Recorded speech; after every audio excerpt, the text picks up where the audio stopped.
ಒಳ್ಳೆ ದೇವರು ಒಳ್ಳೆ ಕಾರ್ಯ ಮಾಡುತ್ತ ದೇವರೇ. ಈ ಸಮಯದಲ್ಲಪ್ಪ ವಾಕ್ಯ ಸಂದೇಶಕ್ಕೆ ಹೋಗುವಾಗ ಪರಿಶುದ್ಧಾತ್ಮ ದೇವರೇ ನೀವು ಮಾತನಾಡ್ರಪ್ಪ. ಏಸಯ್ಯ, ನೀವು ಮಾತನಾಡುವಾಗ ನಾವೆಲ್ಲರೂ ಅಪ್ಪ ನಿನ್ನ ಮಾತುಗಳು ಕೇಳುವಾಗ, ನಿನ್ನ ಮಾತುಗಳು ವಿಧೇಯರಾಗುವಂತೆ, ನಿನ್ನ ಚಿತ್ತವನ್ನು ಇಲ್ಲಿ ಭೂಮಿಯ ಮೇಲೆ ನಾವು ನೆರವೇರಿಸುವುದಕ್ಕಾಗಿ ನೀವು ತಾನೇ ಸಹಾಯ ಮಾಡಿ ಆಶೀರ್ವದಿಸಿ. ನೀವು ಮಾತನಾಡುವ ಮಾತು ಒಂದೊಂದು ಮಾತು ನಮ್ಮ ಹೃದಯ ಅಲಗೆ ಮೇಲೆ ಬರೆದುಕೊಳ್ಳುವ ಹಾಗೆ ಕರ್ತನ ನೀವೇ ಸಹಾಯ ಮಾಡಿ ಆಶೀರ್ವದಿಸಿ. ನೀವು ಬಿತ್ತುವಂತ ವಾಕ್ಯ ಸ್ವಾಮಿ ಸೈತಾನ ತೆಗೆದುಕೊಂಡು ಹೋಗದೆ ಎಲ್ಲರೂ ಭರಿತರಾಗಿ ಅಪ್ಪ ಜ್ಞಾನವಂತರಾಗಿ ನಿನ್ನ ವಾಕ್ಯ ಕೇಳುವಾಗ ಎಲ್ಲರ ಕಿವಿಗಳನ್ನು ತೆರೆದು ನೀವು ಆಶೀರ್ವದಿಸಬೇಕೆಂದು ಯೇಸು ನಾಮದಲ್ಲಿ ಪ್ರಾರ್ಥಿಸುತ್ತೇನೆ ತಂದೆ, ಆಮೆನ್. ಇಲ್ಲಿ ಪೌಲನು ಕೊಲೊಸ್ಸೆ ಸಭೆಗೆ ಒಂದು ಮಾತು ಹೇಳ್ತಾ ಇದ್ದಾನೆ. ಏನ್ ಹೇಳ್ತಾ ಇದ್ದಾನೆ ಅಂದ್ರೆ, ಮೇಲಿರುವಂತಗಳ ಮೇಲೆ ಮನಸ್ಸಿಡಿರಿ, ಭೂ ಸಂಬಂಧವಾದಗಳ ಮೇಲೆ ಮನಸ್ಸಿಡಬೇಡ್ರಿ ಅಂತ ಹೇಳ್ತಾ ಇದ್ದಾನೆ. ಯಾಕೆ ಮಾತು ಹೇಳ್ತಾ ಇದ್ದಾನೆ? ಮೇಲೇನಿದೆ ಕೆಳಗೇನಿದೆ ಸ್ವಲ್ಪ ಅಡ್ಜಸ್ಟ್ ಮಾಡಿಕೊಂಡು ಕೊಂಚ ಮುಂದೆ ಓಕೆ. Hallelujah, hallelujah. ಮೇಲಿರುವಗಳ ಮೇಲೆ ಮನಸ್ಸಿಡ್ರಿ, ಭೂ ಸಂಬಂಧವಾದಗಳ ಮೇಲೆ ಮನಸ್ಸಿಡ್ಬೇಡ್ರಿ ಅಂತ ಯಾಕೆ ಹೇಳ್ತಾ ಇದ್ದಾನೆ? ಅಮ್ಮ ನನ್ನ ಕಡೆ ನನ್ನ ಕಡೆ ಗಮನ ಕೊಡ್ಬೇಕು. ಇಲ್ಲಿ ಪೌಲನು ಆ ಕೊಲೊಸ್ಸೆ ಸಭೆಯವರಿಗೆ ಅಥವಾ ನಮಗೆ ಒಂದು ಮಾತು ಹೇಳ್ತಾ ಇದ್ದಾನೆ, ಮೇಲಿರುವಗಳ ಮೇಲೆ ಮನಸ್ಸಿಡ್ರಿ, ಭೂ ಸಂಬಂಧಗಳು ಆದ್ಮೇಲೆ ಮನಸ್ಸಿಡ್ಬೇಡ್ರಿ ಅಂತ ಹೇಳ್ತಾ ಇದ್ದಾನೆ. ಯಾಕೆ ಈ ಮಾತು ಹೇಳ್ತಾ ಇದ್ದಾನೆ? ಮೇಲೇನಿದೆ ಕೆಳಗೇನಿದೆ. ಮೇಲೆ ಅಂದ್ರೆ ಏನು ಪರಲೋಕದಲ್ಲಿ ಏನಿದೆ ಅಥವಾ ಮೇಲೇನಿದೆ, ಈ ಭೂಮಿ ಮೇಲೆ ಏನಿದೆ ಅಂತ ನೋಡುವಾಗ ನಾವು ಮೊದಲು ಭೂಮಿ ಮೇಲೆ ಭೂ ಸಂಬಂಧವಾದಗಳು ಏನಿದೆ ಅಂತ ಸ್ವಲ್ಪ ಒಂದು ಚಿಕ್ಕದಾಗಿ ಜ್ಞಾಪಕ ಮಾಡ್ಕೊಂಡು ಮುಂದಕ್ಕೆ ಹೋಗ್ಬಿಡೋಣ. 5ನೇ ವಚನ ನೋಡ್ತೇವೆ. ಏನ್ ಹೇಳ್ತದೆ ಅಲ್ಲಿ?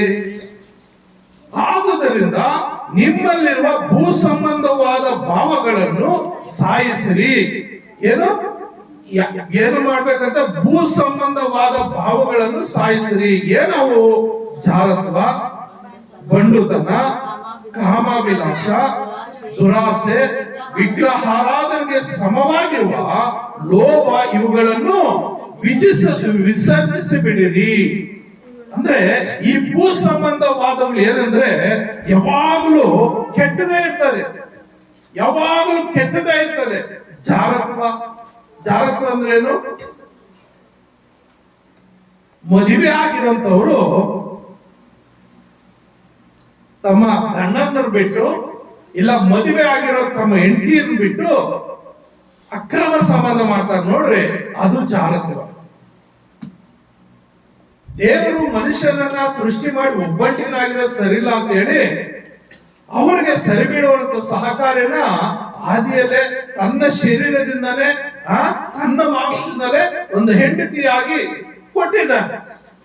ನೀವಿಬ್ರು ಸಂತೋಷವಾಗಿರ್ಬೇಕು, ಶಾರೀರಿಕವಾಗಿ ಸಂತೋಷವಾಗಿರ್ಬೇಕು, ಆತ್ಮಿಕವಾಗಿ ಸಂತೋಷವಾಗಿರ್ಬೇಕು, ಲೈಂಗಿಕವಾಗಿ ಸಂತೋಷವಾಗಿ ಎಲ್ಲಾ ರೀತಿಯಲ್ಲಿ ಸಂತೋಷವಾಗಿರ್ಬೇಕು ನೀವು ಗಂಡ ಹೆಂಡತಿ ಅಂತ ಹೇಳಿ ಕೊಟ್ಟಿದ್ದಾನೆ.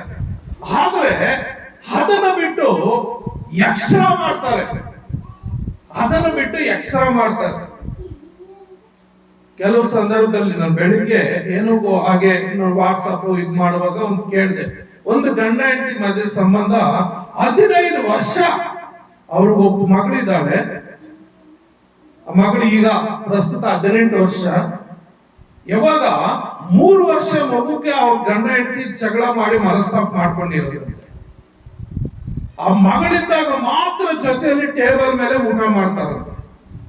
ಆ ಮಗಳಿಲ್ಲ ಅಂದ್ರೆ ಈತನ ಪಾತ್ರ ಈತನ ಹೋಗೋದು, ಆಕೆ ಪಾಡಿಗೆ ಆತನ. ಇಬ್ರು ಪ್ರೊಫೆಸರ್ ಅಫಿಷಿಯಲ್ಸ್. ಈತನ ಸಂಪಾದನೆಯಲ್ಲಿ ಮಾತ್ರ ಮನೆಗೆ ಬಾಡಿಗೆ ಕಟ್ಟೋದು, ಊಟಕ್ಕೆ ತಂದಾಕೋದು, ಎಲ್ಲ ವಿಷಯಗಳು ಬಳಸ್ತಾ ಇದ್ದಾನಂತೆ. ಹೆಂಡತಿನ ಕೇಳಿದ್ರೆ ನನ್ ದುಡ್ಡು, ನಾನ್ ಸಂಪಾದನೆ ಮಾಡಿದ್ದು, ನಿನ್ ಲೆಕ್ಕ ಹೇಳೋದೇನು? ಏನ್ ಕೇಳ್ಬೇಕು? ಎತ್ತ ಹೇಳ್ಬೇಕು? ಈ ರಾತ್ರಿ ರಾಂಗ್ ಕ್ವಶನ್ಗಳು ಕೇಳ್ತಾ ಅವರಿಬ್ಬರಲ್ಲಿ ಒಡಗುಟ್ಟಿ 15 ವರ್ಷ ಒಂದೇ ಕುಟುಂಬದಲ್ಲಿ ಜೀವಿಸಿದ್ರು ಅವರು ಬೇರೆ ಬೇರೆಯಾಗಿ ಜೀವಿಸ್ತಾ ಇದ್ದಾರೆ. ಮಗಳಿರೋದಕ್ಕೆ ಮಗಳ ಮುಂದೆ ಮಾತ್ರ ನಟನೆ ಮಾಡ್ತಾ ಇದ್ದಾರೆ. ಒಂದು ಟೇಬಲ್ ಅಲ್ಲಿ ಊಟ ಮಾಡ್ತಾರೆ ಅಷ್ಟೇ, ಅದು ಮಗಳಿದ್ದಾಗ ಮಾತ್ರ. ಮಗಳಿಲ್ಲ ಅಂದ್ರೆ ಊಟನೇ ಮಾಡಲ್ಲ, ಊಟ ಕೂಡ ಒಂದ್ ಜೊತೆಲಿ ತಿನ್ನಲ್ಲ.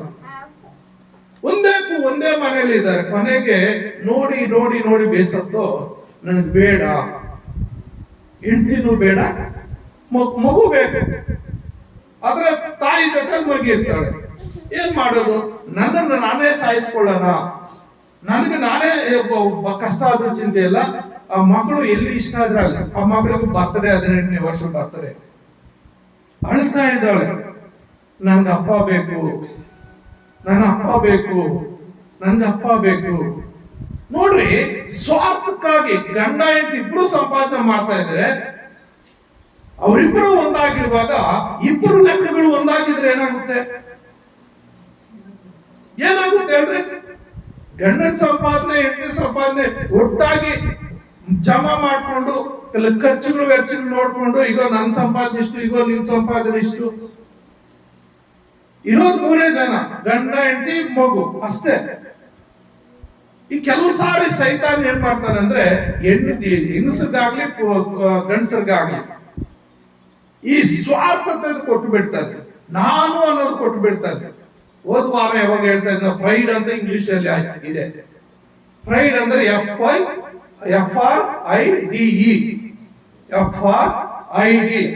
ಮಧ್ಯದಲ್ಲಿ ಐ ಅಂತ ಇದೆ. ಐ ಅಂದ್ರೆ ಏನು? ನಾನು ನಾನು ನಾನು ನನ್ನದು, ನನ್ನ ಸಂಪಾದನೆ, ನನ್ನ ಇಷ್ಟ. ಈ ನಾನು ಅನ್ನೋದು ಯಾರಲ್ಲಿ ಬಂದ್ಬಿಡ್ತದೋ ಆ ಸಂಸಾರ ಹಾಳಾಗೋಗ್ತದೆ, ಆ ಜೀವಿತ ಹಾಳಾಗೋಗ್ತದೆ. ಕುಟುಂಬ ಅಂದ ಮೇಲೆ ಕುಟುಂಬವಾಗಿ ಎಲ್ಲರೂ ನಾವು ಅನ್ನೋ ಪದ ಬರ್ಬೇಕು, ನಮ್ಮದು ಅನ್ನೋ ಪದ ಬರ್ಬೇಕು. ನನ್ನದು ಅನ್ನೋ ಪದ ಎಲ್ಲಿ ಬರ್ತದೋ ಅಲ್ಲಿ ಒಡಕಾಗ್ತದೆ. ಅವಾಗ ಏನಾಗ್ತಾರೆ, ಆ ಮನುಷ್ಯನು ಒಳ್ಳೆಯವನು, ಯಾರು ಪ್ರಿನ್ಸಿಪಾಲ್ ಅಂತ ಆತನ ವ್ಯಕ್ತಿ.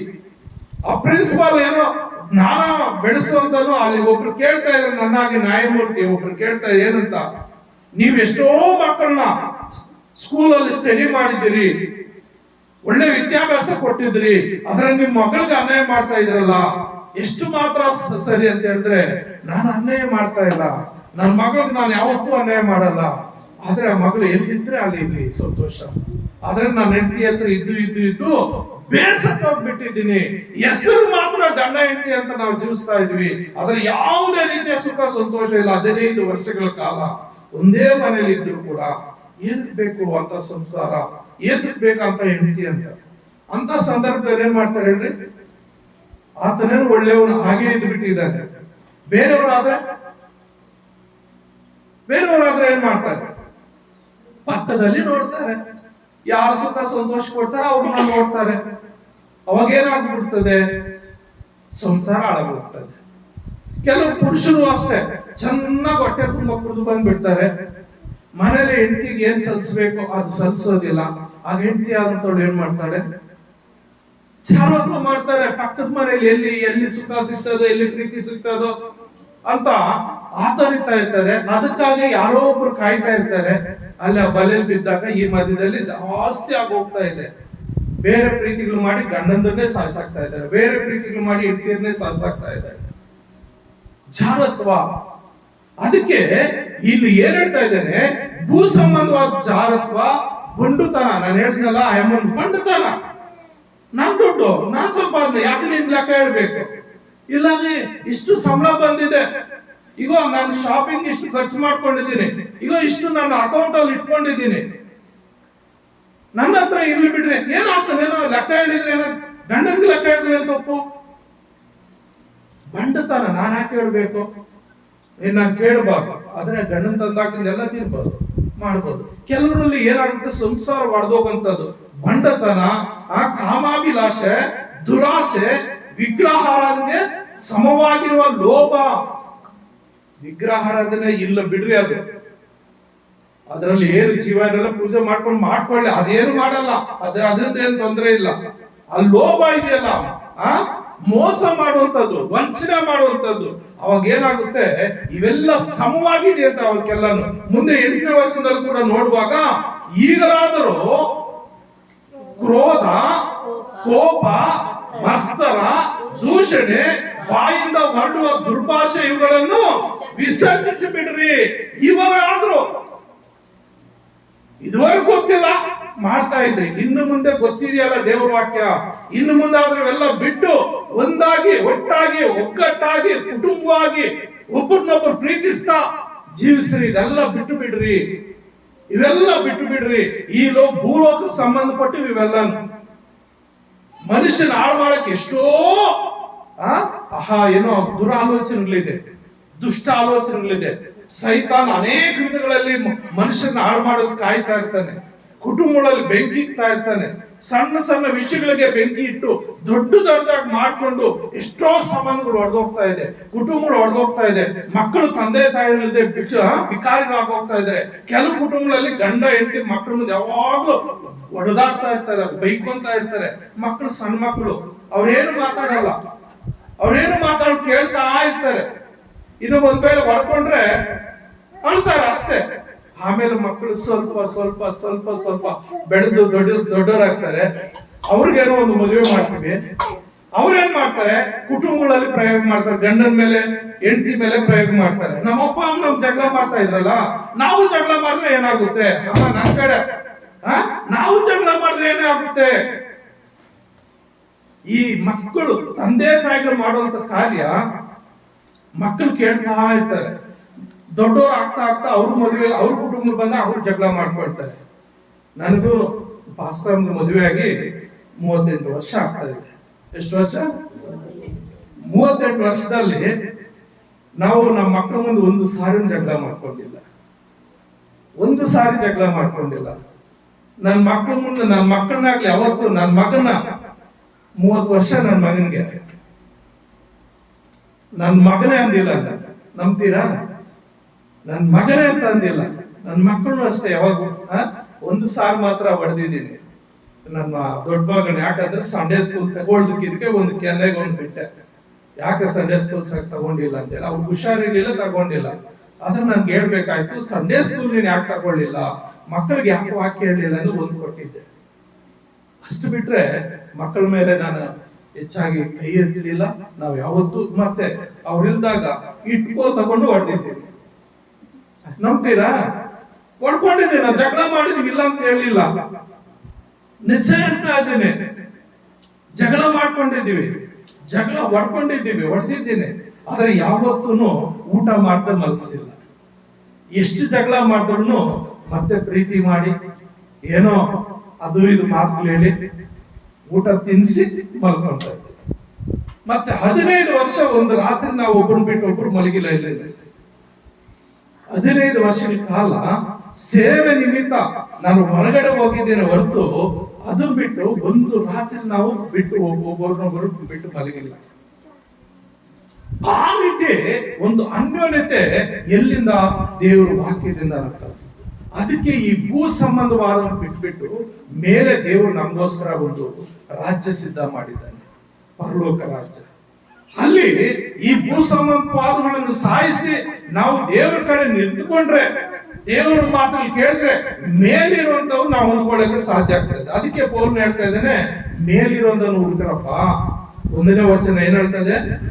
ಆದ ಕಾರಣ ನೀವು ಕ್ರಿಸ್ತನೊಂದಿಗೆ ಎಬ್ಬಿಸಲ್ಪಟ್ಟಿರುವುದರಿಂದ ಮೇಲಿರುವುಗಳನ್ನು ಹುಡುಕಿರಿ. ಅಲ್ಲಿ ಕ್ರಿಸ್ತನು ದೇವರ ಬಲಗಡೆಯಲ್ಲಿ ಆಸನಾರೂಢನಾಗಿದ್ದಾನೆ. ಅಂದ್ರೆ ಯೇಸು ಕ್ರಿಸ್ತ ತಂದೆಯ ಬಲಪಾರ್ಶ್ವದಲ್ಲಿ ಆಸನಾರೂಢನಾಗಿದ್ದಾನೆ. ಆತನಲ್ಲಿ ಪರಲೋಕದಲ್ಲಿರುವಂತ ಸಮಾಧಾನ. ಇಲ್ಲಿ ನೋಡ್ರಿ, ಬೆಳಗ್ಗೆ ಟಿಫನ್ ಮಾಡಿದ್ರೆ ಮಧ್ಯಾಹ್ನ ಊಟ ಮಾಡ್ಬೇಕು, ಮಧ್ಯಾಹ್ನ ಊಟ ಮಾಡಿದ್ರೆ ಸಾಯಂಕಾಲ ಊಟ ಮಾಡ್ಬೇಕು. ಇನ್ನು ಮಧ್ಯದಲ್ಲಿ ಕಾಫಿ ಟೀ ಅದು ಇದು ಆಳು ಮುಳು ತಿಂತಾ ಇರ್ತೀವಿ. ಆದ್ರೆ ಪರಲೋಕದಲ್ಲಿ ಹಸಿವೆ ಆಗೋದಿಲ್ಲ.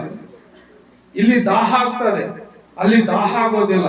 ಇಲ್ಲಿ ಸಮಾಧಾನ ಇಲ್ಲದ ಜೀವಿತ, ಅಲ್ಲಿ ಸಮಾಧಾನ ಇದೆ. ಇಲ್ಲಿ ಒತ್ತು ಮುಳುಗ್ತದೆ, ಅಲ್ಲಿ ಒತ್ತು ಮುಳುಗಲ್ಲ. ಇಲ್ಲಿ ಸಾವಿದೆ, ಅಲ್ಲಿ ಸಾವಿಲ್ಲ.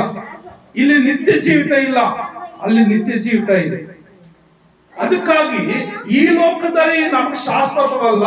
ಇದು 70 ವರ್ಷ, ಬಲ ಹೆಚ್ಚಿದ್ರೆ 80 ವರ್ಷ, ಒಂದು ವೇಳೆ ದೇವರ ಕೃಪೆ ಆದ್ರೆ ಇನ್ನು ಸ್ವಲ್ಪ ವರ್ಷಗಳು ಮುಂದಕ್ಕೆ ಹೋಗ್ತೀವಿ. ಆದ್ರೆ ಯೇಸು ಕ್ರಿಸ್ತನೇ ಪರಲೋಕದಲ್ಲಿ ನಮ್ಗೆ ಆಹಾರವಾಗಿರ್ತಾನೆ. ಯೇಸು ಕ್ರಿಸ್ತನೇ ಪರಲೋಕದಲ್ಲಿ ನಮ್ಗೆ ಪಾನವಾಗಿರ್ತಾನೆ. ಅದಕ್ಕಾಗಿ ಆತನು ಪರಲೋಕದ ಆಹಾರ ಈ ಭೂಲೋಕದಲ್ಲಿ ನಮ್ಗೆ ಯಾವ ರೀತಿ ತೋರಿಸ್ಕೊಟ್ಟಿದೆ ಅಂದ್ರೆ, ಯೇಸು ಸ್ವಾಮಿ ನಂಬಿದಂತ ಮಕ್ಕಳಿಗೆ ಕರ್ತನ ಮೇಜಿನಲ್ಲಿ ಹಾಲು ತಗೊಳ್ಳೋದು. ನಾವು ತಿಂಗಳಿಗೊಂದ್ಸಾರಿ ತಗೊಳ್ತೀವಲ್ಲ, ಪರಲೋಕದ ಆಹಾರ ನಾವು ನೋಡುವಾಗ ನೋಡ್ರಿ ಎಲ್ಲಿ ಮೇಲಿರುವಂತಗಳು ಏನಂದ್ರೆ, ಪ್ರಕಟಣೆ 7ನೇ ಅಧ್ಯಾಯ 16ನೇ ವಚನದಲ್ಲಿ ಏನಿದೆ, ಮೇಲಿರುವಂತಗಳು ಏನು ಅಂತ ಹೇಳಿದ್ರೆ, ಅವರಿಗೆ ಹಸಿವೆ ಇಲ್ಲ, ಬಾಯಾರಿಕೆ ಇಲ್ಲ, ಅವರಿಗೆ ಬಿಸಿಲಾದರೂ ಯಾವ ಜಲವಾದರೂ ಬಡಿಯುವುದಿಲ್ಲ. ನೋಡ್ರಿ, ಮೇಲೆಲ್ಲ ಏನಿದೆ ಅಂದ್ರೆ ಹಸಿವೆ ಇಲ್ಲದಂತ ಒಂದು ಜೀವಿತ ಇದೆ, ದಾಹ ಇಲ್ಲದಂತ ಜೀವಿತ ಇದೆ. ಬಿಸಿಲು ಜಳ ಅಂದ್ರೆ ಆ ಬೆವರು ಈ ಭೂಲೋಕದಲ್ಲಿ ಎಷ್ಟಿದೆ, ಬಿಸಿಲು ಕಾಲ ಇದೆ, ಚಳಿಕಾಲ ಇದೆ, ಹಿಮಕಾಲ ಇದೆ, ಮಳೆಕಾಲ ಇದೆ. ಒಂದೊಂದು ಕಾಲ ಚೇಂಜ್ ಆಗ್ತಾ ಇದೆ. ಕಾಲಗಳು ಚೇಂಜ್ ಅಂದ್ರೆ ಕಾಲಕ್ಕೆ ಡಿಫ್ರೆಂಟ್ ಆಗಿ ಕಾಯಿಲೆಗಳು ಬರ್ತಾ ಇರ್ತದೆ, ಏನೇನೋ ಆಗ್ತಾ ಇರ್ತದೆ ಈ ಲೋಕದಲ್ಲಿ. ಆದ್ರೆ ಮೇಲೋಕ್ ಹೋದ್ರೆ ಹಸುವೇನ ಆಗೋದಿಲ್ಲ ಅಂತ. ಯಾಕಂದ್ರೆ ಯೇಸು ಕ್ರಿಸ್ತನೇ ನಮ್ಗೆ ರೊಟ್ಟಿಯಾಗಿದ್ದಾನೆ. ನಾವು ಎಲ್ಲಿ ನೋಡ್ತೀವಿ ಅಂದ್ರೆ ಯೋಹಾನ 6ನೇ ಅಧ್ಯಾಯ 35ನೇ ವಚನ ನೋಡುವಾಗ, ಯೋಹಾನ 6ನೇ ಅಧ್ಯಾಯ 35ನೇ ವಚನ ಏನ್ ಹೇಳ್ತದೆ,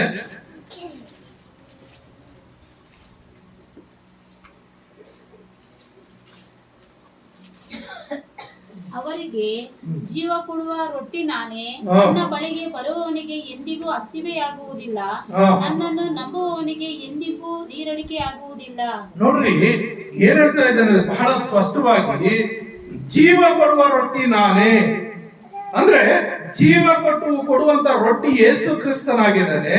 ಮತ್ತು ಅದನ್ನೇನಾಗಿದೆ ಅಂದ್ರೆ, ನನ್ನ ಬಳಿಗೆ ಬರುವ ಎಂದಿಗೂ ಹಸಿವಾಗುವುದಿಲ್ಲ, ನನ್ನನ್ನು ನಂಬುವವನಿಗೆ ಎಂದಿಗೂ ನೀರೊಡಿಕೆ ಆಗುವುದಿಲ್ಲ ಅಂತ ಹೇಳ್ತಾನೆ. ಅಂದ್ರೆ ಯೇಸು ಕ್ರಿಸ್ತನ್ ಜೀವ ನದಿ ಆಗಿದ್ದಾನೆ. ಯೇಸು ಕ್ರಿಸ್ತನು ನಮ್ಗೆ ಜೀವ ಕೊಡುವಂತ ರೊಟ್ಟಿ ಆಗಿದ್ದಾನೆ.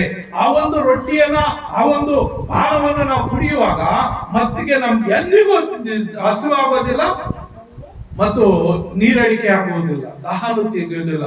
ಅದಕ್ಕೆ ನಾವು ಅದೇ ಅಧ್ಯಾಯದಲ್ಲಿ 50ನೇ ವಚನ 51ನೇ ವಚನ ಓದುವಾಗ, ಪರಲೋಕದಿಂದ ಇಳಿದು ಬರುವ ಜೀವವುಳ್ಳ ರೊಟ್ಟಿಯು ನಾನೇ, ಈ ರೊಟ್ಟಿಯನ್ನು ಯಾವನಾದರೂ ತಿಂದರೆ ಅವನು ಸದಾ ಕಾಲ ಬದುಕುವನು. ಆಮೇನ್. ಅಲ್ಲೇ ನೋಡ್ರಿ, ಪರಲೋಕದಿಂದ ಇಳಿದು ಬರ್ಬಿಟ್ಟು ರೊಟ್ಟಿ ಎಂತದಂದ್ರೆ ಅದನ್ನು ತಿನ್ನುವನು ಸಾಯುವುದಿಲ್ಲ, ಪರಲೋಕದಿಂದ ಇಳಿದು ಬರಬಿಟ್ಟು ನಾನೇ, ಈ ರೊಟ್ಟಿಯನ್ನು ಯಾವನಾದರೂ ತಿಂದರೆ ಅವನು ಸದಾಕಾಲ ಬದುಕುವನು ಮತ್ತು ನಾನು ಕೊಡುವ ರೊಟ್ಟಿ ನನ್ನ ಮಾಂಸವೇ, ಅದನ್ನು ಲೋಕದ ಜೀವಕ್ಕೋಸ್ಕರ ಕೊಡುವೆನು ಎಂದು ಹೇಳಿದನು. ಅಂದ್ರೆ ಲೋಕದ ಜೀವಕ್ಕೋಸ್ಕರ ಅಂದ್ರೆ ನಿತ್ಯ ಜೀವಿತ ನಮ್ಗೆ ಸಿಗೋದಕ್ಕಾಗಿ ಆತನ ದೇಹದಲ್ಲಿ ಆತನ ದೇಹವನ್ನ ನಾವು ಏನು ರೊಟ್ಟಿಯಾಗಿ ಆತನ ರಕ್ತವನ್ನ ಪಾನವಾಗಿ ನಾವು ಸ್ವೀಕರಿಸಬೇಕು. ಯಾವಾಗ ಈ ಒಂದು ಹಸುವೆ ನೀಗಲಿಕ್ಕೆ, ಪರಲೋಕದಲ್ಲಿ ಹಸುವೆ ನೀಗಲಿಕ್ಕೆ, ಪರಲೋಕದ ಒಂದು ದಾಹ ನೀಗಲಿಕ್ಕೆ ಆತನು ಈ ಭೂಲೋಕದಲ್ಲೇ ನಮ್ಮನ್ನು ಸಿದ್ಧ ಮಾಡುವ ಆತನಾಗಿದ್ದಾನೆ, ಸಿದ್ಧ ಮಾಡುವ ಆತ ಆಗಿದ್ದಾನೆ ಪ್ರಿಯರೇ. ಅದಕ್ಕೆ ನಾವು ನೋಡ್ತೀವಿ 53ನೇ ವಚನ, 54, 55ನೇ ವಚನದಲ್ಲಿ ಏನ್ ಹೇಳ್ತದೆ ಅಂದ್ರೆ, ಯೇಸು ಅವರಿಗೆ, ನಿಮಗೆ ನಿಜ ನಿಜವಾಗಿ ಹೇಳುತ್ತೇನೆ, ನೀವು ಮನುಷ್ಯ ಕುಮಾರನ ಮಾಂಸವನ್ನು ತಿನ್ನದೆ ಅವನ ರಕ್ತವನ್ನು ಕುಡಿಯದೆ ಹೋದರೆ ನಿಮ್ಮೊಳಗೆ ಜೀವವಿಲ್ಲ. ನನ್ನ ಮಾಂಸವನ್ನು ತಿಂದು ನನ್ನ ರಕ್ತವನ್ನು ಕುಡಿಯುವವನು ನಿತ್ಯ ಜೀವವನ್ನು ಹೊಂದಿದ್ದಾನೆ ಮತ್ತು ನಾನು ಅವನನ್ನು ಕಡೆ ದಿನದಲ್ಲಿ ಎಬ್ಬಿಸುವೆನು. ನೋಡಿ, ಇದು ಸಾದೃಶ್ಯವಾಗಿ ಇವತ್ತು ನಾವು ಕರ್ತನ ಮೇಲೆ ತಗೊಳ್ತೀವಲ್ಲ, ಯೇಸು ಸ್ವಾಮಿ ಮಾಂಸ ನಮ್ದು ರೊಟ್ಟಿಯಾಗಿ ಕೊಡಲ್ಪಟ್ಟಿದೆ. ಯೇಸು ಸ್ವಾಮಿಯ ರಕ್ತ, ಅದು ಹೊಸ ಒಡಂಬಡಿಕೆ ಸೂಚಿಸುವ ರಕ್ತ, ಅದು ನಮಗೆ ಪಾನವಾಗಿ ಕೊಡಲ್ಪಟ್ಟಿದೆ. ಅದನ್ನು ತಿಂದು ಕುಡಿಯುವನು ನಿತ್ಯ ಕಡೆ ದಿವಸದಲ್ಲಿ ಎಬ್ಬಿಸ್ತಾ, ಅಂದ್ರೆ ಯೇಸು ಬರೋಣದಲ್ಲಿ ನಮ್ಮನ್ನೆಲ್ಲ ಎಬ್ಬಿಸುವಂತನಾಗಿದ್ದಾನೆ. ನಾವೆಲ್ಲರೂ ಎಲ್ಲೆಲ್ಲಿ ಹೂಣಲ್ಪಟ್ಟಿರ್ತೋ ಅಲ್ಲೇ ನಮ್ಮ ಏನು ಮಾಂಸ ಎಲ್ಲ ಕರ್ಗೋಗಿರ್ತದೆ, ಮಣ್ಣಾಗಿ ಹೋಗಿರ್ತದೆ, ಅದರ ಮೂಳೆಗಳು ಮಾತ್ರ ಅಲ್ಲೇ ಇರ್ತದೆ. ಆ ಮೂಳೆಗಳಿಗೆ ಅಕ್ಷಯ ಶರೀರವನ್ನು ಕೊಟ್ಟು ನಮ್ಮನ್ನೆಲ್ಲ ಎಬ್ಬಿಸಲ್ಪಡ್ತಾನೆ.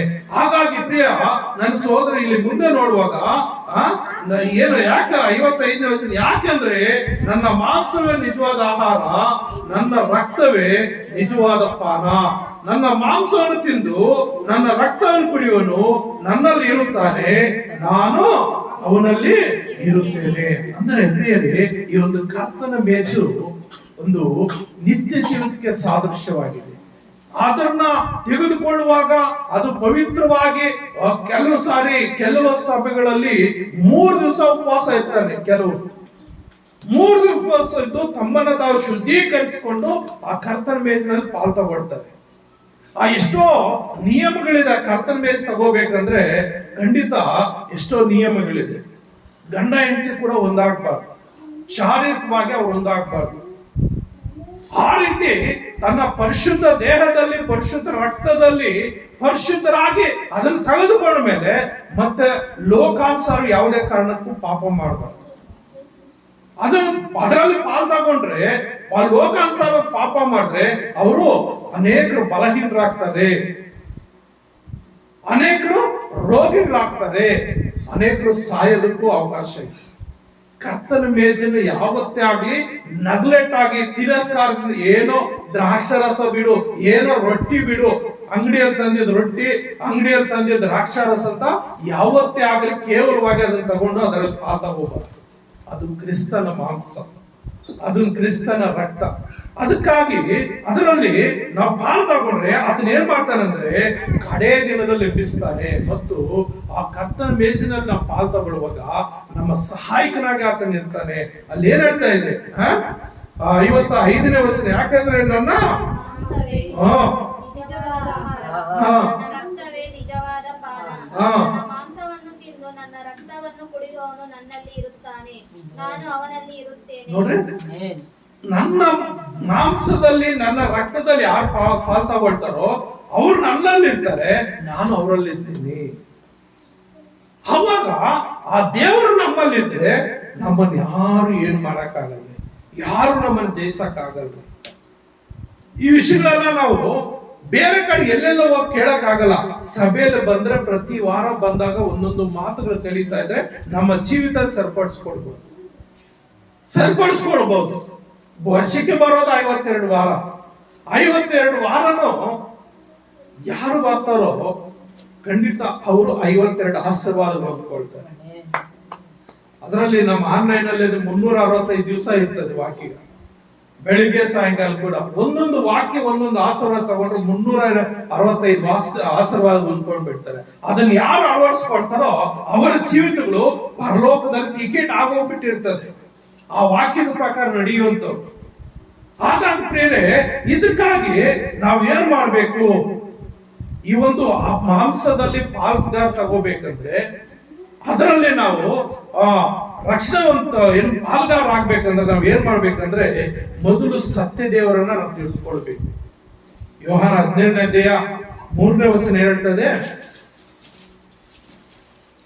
ಯೋಹಾನ 17ನೇ ಅಧ್ಯಾಯ 3ನೇ ವಚನ, ಸತ್ಯ ದೇವರಾಗಿರುವ ನಿನ್ನನ್ನು ನೀನು ಕಳುಹಿಸಿಕೊಟ್ಟ ಯೇಸು ಕ್ರಿಸ್ತನನ್ನು ತಿಳಿಯುವುದೇ ನಿತ್ಯ ಜೀವವು. Amen, hallelujah. ನೋಡ್ರಿ, ಒಬ್ಬನೇ ಸತ್ಯದಾಗಿರುವಾಗ ನಿನ್ನನ್ನು ಮತ್ತು ಅಲ್ಲಿ ಏನ್ ಹೇಳ್ತದೆ, ನೀನು ಕಳಿಸಿಕೊಟ್ಟ ಯೇಸು ಕ್ರಿಸ್ತನ್ ತಿಳಿಯುವುದೇ ನಿತ್ಯ ಜೀವಿತ.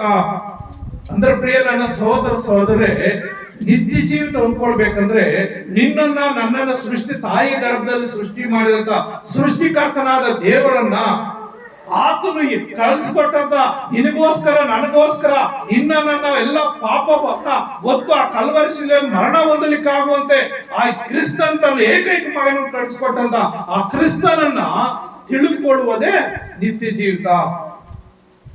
ಆತನು ಯೇಸು ಕ್ರಿಸ್ತನ ತಿಳಿಬೇಕಂದ್ರೆ ಅಷ್ಟು ಸುಲಭವಾಗಿ ಆಗೋದಿಲ್ಲ. ಆತನ ಚರಿತ್ರೆ ಎಷ್ಟೋ ಇದೆ. ಯೋಹಾನನ ಬರೀತಾರೆ ಒಂದು ಕಡೆ, ಏನಂತ ಬರೀತಾನೆ ಅಂದ್ರೆ ಯೇಸು ಸ್ವಾಮಿ ಮಾಡಿರುವಂತ ಕಾರ್ಯಗಳು ಬರಿಬೇಕಂದ್ರೆ ಲೋಕದಲ್ಲಿ ಬುಕ್ಕುಗಳೇ ಸಾಕಾಗೋದಿಲ್ಲಂತೆ, ಅಷ್ಟು ಅದ್ಭುತಗಳು ಮಾಡಿದ್ದಾನಂತೆ. ಅಲ್ಲೇ ಎಲ್ಲೆಲ್ಲ ಸ್ವಲ್ಪ ಅದನ್ನ ಈ ಬೈಬಲ್ ಅಲ್ಲಿ ಶೇಖರಣೆ ಇಟ್ಟಿದ್ದಾರೆ. ನಾವು ಕಲಿಯೋದಕ್ಕಾಗಿ, ನಾವು ಆ ವಾಕ್ಯ ಓದಿ ಆ ವಾಕ್ಯದ ಮುಖಾಂತರ ನಮ್ಮನ್ನು ನಾವು ಸಿದ್ಧಪಡಿಸ್ಕೊಳ್ಳೋದಕ್ಕಾಗಿ, ತಿಳ್ಕೊಳ್ಳೋದಕ್ಕಾಗಿ. ಯೇಸು ಕ್ರಿಸ್ತನು ಎಷ್ಟು ಹಗಿದ್ರು ಅಷ್ಟು ಆಳ ಆತನ ಸತ್ಯತೆ ಇದೆ, ಅಷ್ಟು ಜ್ಞಾನ ಆತನಲ್ಲಿದೆ, ಅಷ್ಟು ವಿವೇಕ ಆತನಲ್ಲಿದೆ. ಹಾಗಾಗಿ ಯೇಸು ಕ್ರಿಸ್ತನನ್ನ ಯಾರು ನಿಜವಾಗಿ ತಿಳ್ಕೊಳ್ತಾರೋ ಅವರು ಈ ಭೂಲೋಕದ ಸಂಬಂಧವಾದ ಎಲ್ಲಗಳನ್ನು ಬಿಟ್ಟು ಬಿಡ್ತಾರೆ. ಭೂ ಸಂಬಂಧವಾದ ಎಲ್ಲನೂ ಬಿಟ್ಟು ಮೇಲಿರುವಂತಹದ್ದು ಯೇಸು ಕ್ರಿಸ್ತನೊಟ್ಟಿಗೆ ನಾನು ಸೇರ್ಬೇಕು, ಯೇಸು ಕ್ರಿಸ್ತನಲ್ಲಿ ನಾನು ಹೋಗ್ಬೇಕು, ಯೇಸು ಕ್ರಿಸ್ತನೊಂದಿಗೆ ನನ್ನ ಜೀವಿತನ ಏನೋ ಕಳಿಬೇಕು. ಯಾಕಂದ್ರೆ ಯೇಸು ಕ್ರಿಸ್ತನು ಯುಗ ಯುಗಾಂತರ ಜೀವಿಸುವಂತ ದೇವರು. ಈ ಲೋಕದಲ್ಲಿ ಎಷ್ಟೋ ದೇವರು ಬಂದಿದ್ದಾರೆ, ಎಷ್ಟೋ ಏನೇನೋ ಆಗೋಗಿದೆ. ಆದ್ರೆ ಯೇಸು ಕ್ರಿಸ್ತನಾಗೆ ಯಾರು ಮನುಷ್ಯರಿಗಾಗಿ ಸತ್ತಿಲ್ಲ. ಯಾರಾದ್ರೂ ಸತ್ತಿದ್ದಾರ? ಯಾರಾದ್ರೂ ಮನುಷ್ಯರು, ಜ್ಞಾನವಂತರು, ಜ್ಞಾನಿಗಳು, ವಿಜ್ಞಾನಿಗಳು, ಸಾಧು ಸಂತರು ಯಾರಾದ್ರೂ ಮನುಷ್ಯರಿಗೋಸ್ಕರ ಸತ್ತಿದ್ದಾರೆ, ಪ್ರಾಣ ಕೊಟ್ಟಿದ್ದಾರ?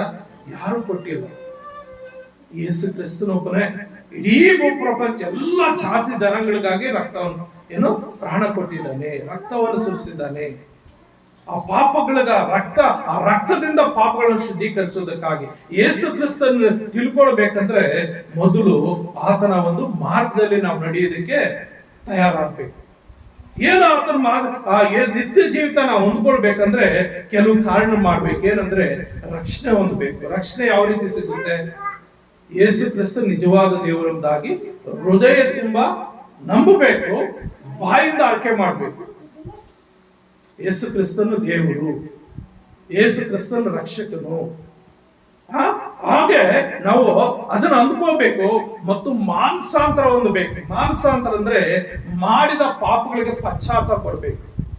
ಅನೇಕರು ನಮ್ಮ ಸಹೋದರರು ಇದ್ದಾರೆ, ಕೆಲವರು ಸಹೋದರರು ಏನ್ ಮಾಡ್ತಾರೆ ಅಂದ್ರೆ ಇವ್ರು ಮತಾಂತರ ಮಾಡ್ತಾರೆ. ಯಾರಿಗ್ರೆ ಅಧಿಕಾರ ಇದೆ ಮತಾಂತರ ಮಾಡೋಕೆ? ಯಾರಿಗೂ ಇದೆ ಅಧಿಕಾರ ಇಲ್ಲ ಮತಾಂತರ ಮಾಡೋದಕ್ಕೆ.